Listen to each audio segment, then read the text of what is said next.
So, favourite lizards? The lizard from Spider-Man, but not the Amazing Spider-Man. Fuck that version of a lizard. Not since the days of the dinosaurs has a reptile been afforded the kind of respect normally given to the Komodo dragon. A gluttonous creature well known for its insatiable appetite, Komodo dragons show so little regard for their own body while eating that scientists have concluded that they neither need nor possess a fuck-giving gland. So I'm assuming that Komodo dragons are like predators. Yeah, you'd think, wouldn't you, given like their fearsome reputation, the fact that they're one of the largest, most powerful reptiles on the planet, but they're largely considered to be scavengers, just as a result of the fact they will eat fucking anything. So they more often than not find themselves just eating crap that's on the ground. As a result, they're equally as happy gorging themselves on like rotten carrion they find on the ground, as much as they are like, the freshly killed prey that they tear apart with their own giant lizard claws. And all I need to do is I eat a greasy takeaway and I'm like, oh, my stomach. I've had that. I've like walked past Chino's once and got food poisoning. It's fucking horrendous. Then you got like bloody Komodo dragon, just like, I'm just gonna eat this rotten goat's head and fuck it and just like slam it down the mouth. It's great.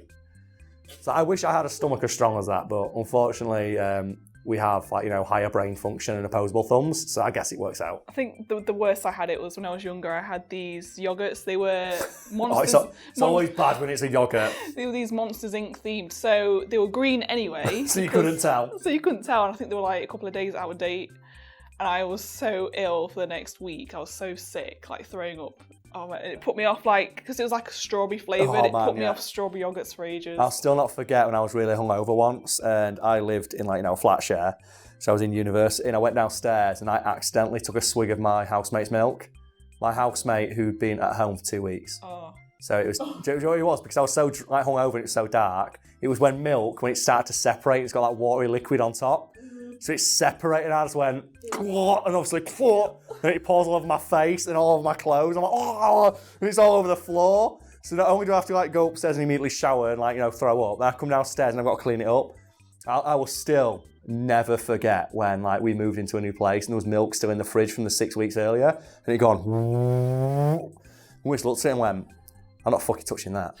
And we're not doing out with that. So we got like duct tape and fastened it around the edge, and it's like put in like 3 bin bags. And then just went, it's fucking someone else's problem.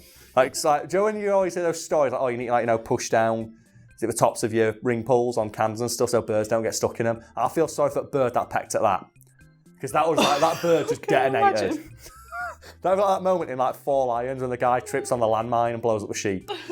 Boom! Not so fast!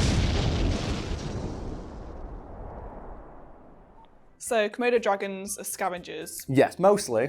But I'm assuming they can kill things quite easily as well. Pretty much anything, yes. And they are remarkably strong for their size, to the point like a single swing from their mighty like Komodo dragon tails is often compared to a swing from a baseball bat. Muscular tails strike with the power of sledgehammers. And they can like effortlessly knock down even a human-sized target with one swing of their tail, at which point they will like then go to town on the soft underbelly of the creature. And in addition to this, they also possess like incredibly powerful like forelimbs and very sharp claws that will allow them to dig or cut through virtually any substance they will happen upon in their natural environment. But their greatest and most famous weapon is, of course, like the gaping maw of death they possess at the front of their face.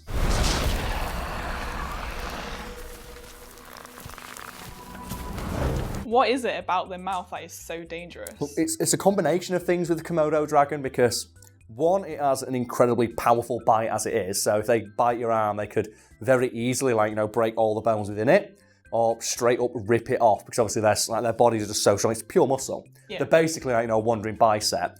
Like crocodiles can just spin and rip your arm off. They can do something similar. They can just they tear it so much, in addition with their claws going ape shit. And as if that wasn't bad enough, they also have a gland in their mouth that produces a toxin that melts your blood. In the tube, without any venom, it forms a nice normal blood clot. While the tube with the sample from Monty, as you can see, it's destroyed the ability of the blood to form the blood clot. Which is why they're one of the most efficient hunters in their ecosystem, because they don't need to kill something, they just need to bite it. And if they bite it, it's guaranteed to die. So you could bite another animal and be like, I'll come back later, you'll be dead. Yeah, it's what they do. They will bite things and then just wear them down. Because even something like many times larger and stronger than itself, cannot, compete with blood melting toxin and just horrendous, horrible infections in addition to their Komodo dragon wounds. Because they're so strong, they can shrug off what would be a mortal injury for another creature. And also, as reptiles, they possess quite good regenerative abilities. So they heal very quickly from wounds in addition to being very strong and powerful and scary with an amazing sense of smell. Right, so long story short, if you are bitten by a Komodo dragon, you will die, almost guaranteed. And if you somehow manage to survive everything I've just listed, it is rumoured that Kang La, the king of the Komodo dragons, will visit you in your sleep and shake your hand. So what is it about the Komodo dragons' eating habits that makes it so scary? It's largely because their appetite is virtually limitless and they can eat 80% of their body weight in a single sitting. It's relatable. It is, yeah, I've been there. I've tried to be there at least anyway. It's have you ever seen that post of a guy's like, oh man, I weighed myself and I weigh 99 pounds, so I want to eat a pound of Dorito, so I'm 1% Dorito. And shit like that. But, a Komodo dragon can consume almost its entire body weight in one sitting, which is almost unheard of for a creature of its size. That combined with the fact they will eat anything and the fact they roam for so many miles, as part of their territory, makes them basically just constant wandering threats in the island of Komodo. They are basically in the wild areas of Pokemon. Yeah. So they are that constant, just wandering high-level Pokemon that's going to fuck up your shit that you run away from every single time. You know they are? They are the Malboro from Final Fantasy, where you bump into it and you're, oh, for fuck's sake, and it immediately just casts every status effect possible on your party and you die. That looks like a mouth. Is that its face? Get back! What is it? Something real bad. So they're known to eat pretty much anything. Yeah, garbage cans of the land, basically. I'm assuming there's at least something they won't eat. There is, and it's really weird because one thing Komodo dragons have been known to actively avoid when consuming carcasses or, when they've captured prey is their own stomachs. And scientists and experts are really curious, why don't they eat the stomachs of animals that they kill? It's not like the stomach acid is going to hurt them. Yeah. And an actual theory is because the stomach of a lot of animals they kill would contain vegetables, and Komodo dragons aren't about that life. And again, relatable. They don't want to eat vegetables. They will eat rotten, gone-off meat that's covered in flies, but fuck vegetables. They've seen a bit of greenery. No, None of that. No, I just want to eat all this. It's so bad. But yeah, the only thing they've been known to absolutely avoid is the stomachs of animals that they've killed or that they happen upon, because they might contain vegetables and presumably vegetables themselves. So the only effective armour that you could wear when fighting a Komodo dragon is broccoli. Do you like Daddy Daycare, which dresses like the giant bit of broccoli? Yeah. That's what you'd need to wear to fight a Komodo. So can we now just, behind me, just Photoshop that? Do you know the bit where he's fighting the carrot? Just instead of fighting the carrot, it's just Eddie Murphy dressed like broccoli fighting a Komodo dragon. Oh, there we go. There's another t-shirt idea for the people at home anyway. Okay, so we've not gotten to the main part of the article Yes. where you mentioned they don't give a fuck. Yeah, because just eating anything isn't that impressive. A lot of animals will basically eat anything they happen on. They're animals, they need sight. It's the drive to survive, supersedes virtually everything else. So what I think differentiates Komodo dragons from other scavengers, who eat virtually anything they happen across, is the fact that Komodo dragons will actively harm themselves to eat faster. And to explain what I mean, you first need to understand that some reptiles, like snakes, Komodo dragons can eat things bigger than their own head.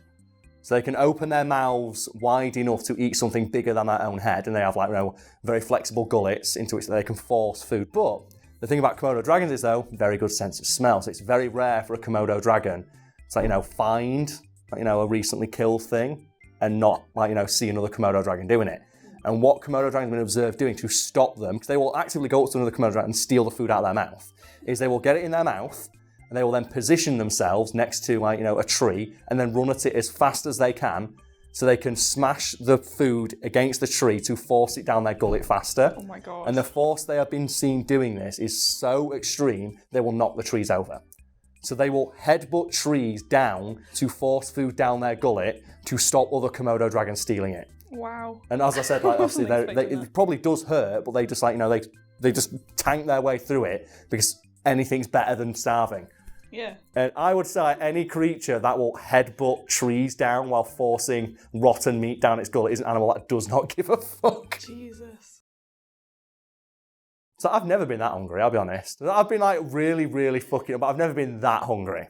I'm just when you were talking about, snakes basically being smaller than the prey. Yeah. Remind me, I saw this video recently of this really small snake eating a frog that was No. massive, and it was do. terrifying. It's like one of my a Google search that I kind of like doing every now and again is snakes eating eggs.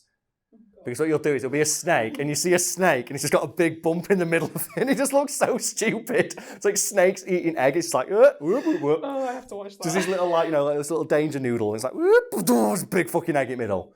It's great. Sometimes they can't crush them in their mouth, so they just wait for the egg to dissolve. It's really funny. There's just something horrifying about animals that can eat other creatures in one bite, and it's why the scariest fucking films, at least to me, are the ones where people get eaten alive. Yeah. Like, not like, like Jaws, where, it bites your head off and, rips you apart and you just die of shock. No. Like, have you ever seen the film Deep Rising? No, I've not seen that. You have to watch it if you edit this video, because there is a clip. It's basically about this weird undersea creature. It's similar to, an octopus. You never actually see its full design, but it's similar to that. And it has, long tentacles, and it's on a boat. And there's a guy in it who I think has the harshest, most brutal-ass death in any film I've ever seen. He gets eaten by this creature, and then, they forget about it about 15 minutes later in the film. Yeah. They shoot the creature because they see one of its tentacles, and he falls out, half digested, still alive. Oh, and it's no. like, oh no!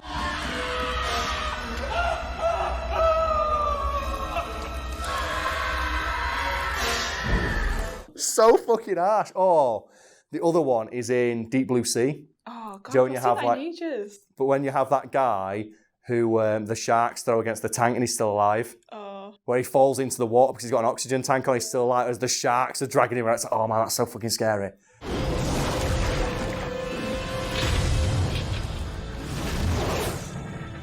It's like in Kong Skull Island.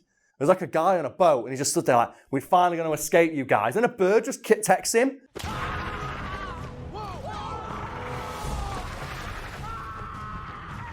And then he rips his arm off. And you see someone pointing a gun at him. He goes, don't worry, we can't help him. As he's currently still screaming in agony as he's being carried away. It's like, at least shoot him. I'd say he's still alive. Because At least, don't let him just suffer in agony as you watch him get ripped to pieces.